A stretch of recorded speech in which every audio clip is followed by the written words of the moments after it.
Assalamualaikum warahmatullahi wabarakatuh. Pernahkah hatimu terasa sesak hanya karena komentar seseorang di internet? Pernahkah kamu ingin membalas, membela diri, membuktikan bahwa kamu benar, tapi kemudian merasa hampa? Di balik layar ponsel dan ketikan jari yang tampak sederhana, terkadang ada peperangan ego yang menggerus jiwa.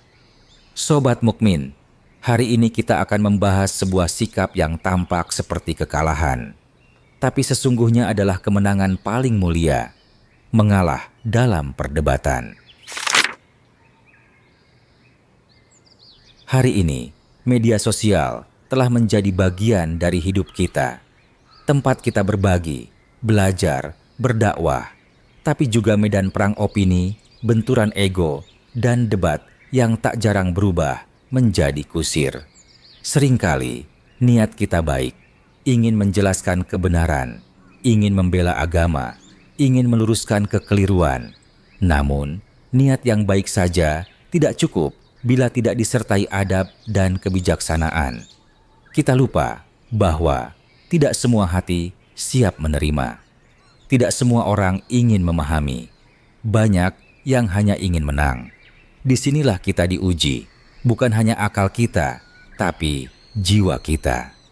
Apakah kita cukup kuat untuk mengalah saat debat mulai kehilangan arah? Ada ungkapan Arab yang sangat dalam maknanya, "Wa ma jadalni jahilun illa wa ghalabani." Tidaklah aku mendebat orang bodoh, pasti aku akan kalah. Sebab siapapun yang berdebat dengan orang yang tak memahami adab dan ilmu, tak akan pernah bisa menang. Karena bukan kebenaran yang mereka cari. Mereka hanya ingin terlihat menang, meski harus menindas kebenaran. Sobat Mukmin, orang yang cerdas bukanlah yang selalu berbicara, tapi yang tahu kapan harus diam. Mengalah dari perdebatan kosong bukan kekalahan. Justru itu adalah kemenangan yang hanya bisa diraih oleh hati yang lapang dan jiwa yang rendah hati. Mari kita lihat sejenak kerugian yang muncul dari perdebatan tak berguna, khususnya di media sosial. Pertama, membuang waktu. Waktu kita adalah nikmat yang paling berharga. Setiap menit bisa digunakan untuk mendekat kepada Allah, belajar ilmu, membaca Al-Quran, atau membantu sesama. Tapi, ketika waktu itu kita habiskan untuk berbalas komentar dalam debat tanpa ujung, apa yang kita dapat? Bukankah lebih baik menundukkan kepala dalam sujud daripada meninggikan suara dalam debat? Kedua, mengeraskan hati. Debat seringkali berujung pada sakit hati, dendam, dan keinginan membalas. Dan ketika hati telah keras, nasihat pun tak lagi masuk. Padahal, dakwah sejatinya adalah nasihat yang tulus. Rasulullah Shallallahu Alaihi Wasallam bersabda, "Ad-dinun nasiha, ad-dinun nasiha, ad-dinun nasiha." Agama itu adalah nasihat. Agama itu adalah nasihat. Agama itu adalah nasihat. Lalu di mana letak nasihat jika hati sudah dipenuhi kebencian? Ketiga, menimbulkan permusuhan. Satu debat bisa memisahkan dua sahabat. Satu komentar bisa memecah ukhuwah.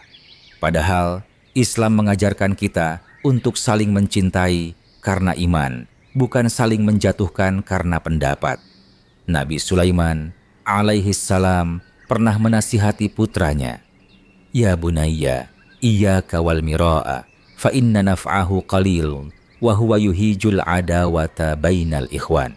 Wahai anakku, jauhilah perdebatan karena manfaatnya sedikit dan ia membangkitkan permusuhan di antara saudara. Jangan biarkan satu kalimat memutus tali persaudaraan yang telah lama terjalin. Ingatlah, mengalah bukan berarti kalah. Justru di balik sikap itu ada ganjaran besar dari Allah Subhanahu wa Ta'ala. Rasulullah Shallallahu Alaihi Wasallam bersabda, "Barang siapa yang meninggalkan perdebatan sementara ia di atas kebatilan, maka Allah akan membangunkan rumah baginya di pinggiran surga. Dan barang siapa yang meninggalkan perdebatan, padahal ia di atas kebenaran, maka Allah bangunkan rumah untuknya di puncak surga. Bayangkan, bahkan ketika kamu benar, lalu kamu memilih diam, Allah siapkan rumah di surga tertinggi untukmu. Apakah masih perlu kita cari pengakuan dari manusia jika Allah telah menjanjikan tempat di surga? Kadang kita berpikir, kalau aku tidak jawab, nanti aku dianggap lemah. Tapi, tahukah kamu, tidak semua kebenaran harus disampaikan dengan suara lantang. Ada kalanya diam adalah bentuk tertinggi dari hikmah. Sebagian orang menolak kebenaran bukan karena isi pesan yang salah, tapi karena cara penyampaiannya yang menyinggung. Kadang mereka tidak menolak dakwah, tapi tersinggung oleh ego sang pendebat. Imam Syafi'i, seorang ulama besar, berkata dengan penuh ketawaduan, "Aku tidak pernah mendebat seseorang kecuali karena ingin menasihatinya."